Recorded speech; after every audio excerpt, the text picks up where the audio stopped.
मातृत्व का सम्यक बोध ही नवरात्रि का मूल। भाग 3।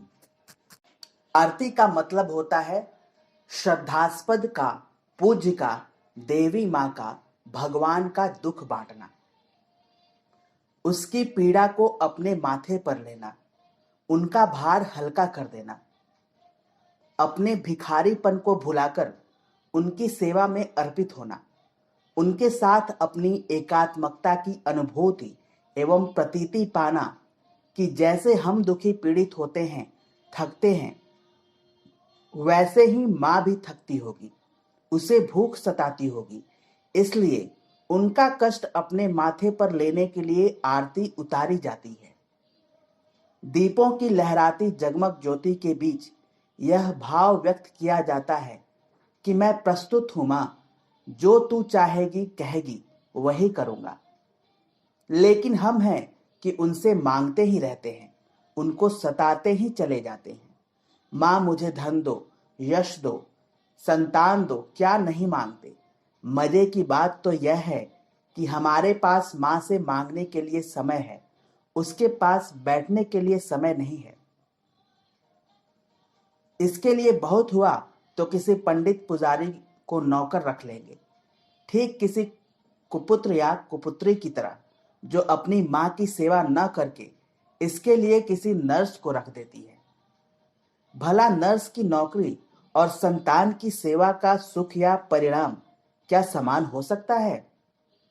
नवरात्रि के दिनों में देश तो मातृमय हो रहा है, हम मंदिरों और घरों में जुट भी रहे हैं, लेकिन उस परमानंद के आदि स्रोत से नहीं जुड़ पा रहे, जहां से जीवन मिलता है और चलता है। कहां है मेलों में मिलन का मूल भाव? किधर है विलग के विलीन होने की स्थिति? हमारे अपने अपने अहम की दीवारें तो यथावत है। मां को वाणी से तो मां कह रहे हैं, जोर जोर से कह रहे हैं, लेकिन हृदय से उसे मां मान नहीं पा रहे। लगता है कि हम सिर्फ प्रतीक की परिक्रमा, पूजा एवं कर्मकांड तक ही ठहर गए हैं। हम प्रतीति, प्रीति, श्रद्धा, संवेदना, प्रेम एवं मां के चरणों में अनुराग की एक सच्ची संतान की भांति निष्कपट हो जी नहीं पा रहे।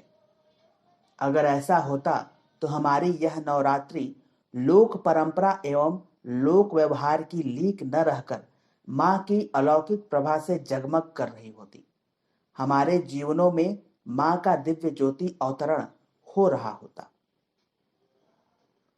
कहीं ऐसा तो नहीं कि पिछले वर्ष की ही भांति हम इस वर्ष भी नवरात्रि में फिर से चूक रहे हैं? हम मां के होकर भी मां के बन नहीं पा रहे। हम केवल रोटी बनकर उसके सामने माथा नवाते हैं।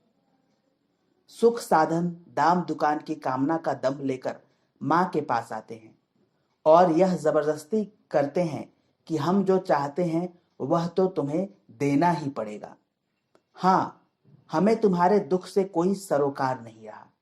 रोजमर्रा की तरह नवरात्रि के दिनों में भी हम यह नहीं जान पा रहे कि मां हमसे यह चाहती है कि हम सब उसकी संतानें मिलजुल कर एक मन और एक प्राण होकर रहें। अखंड ज्योति, अप्रैल 2002।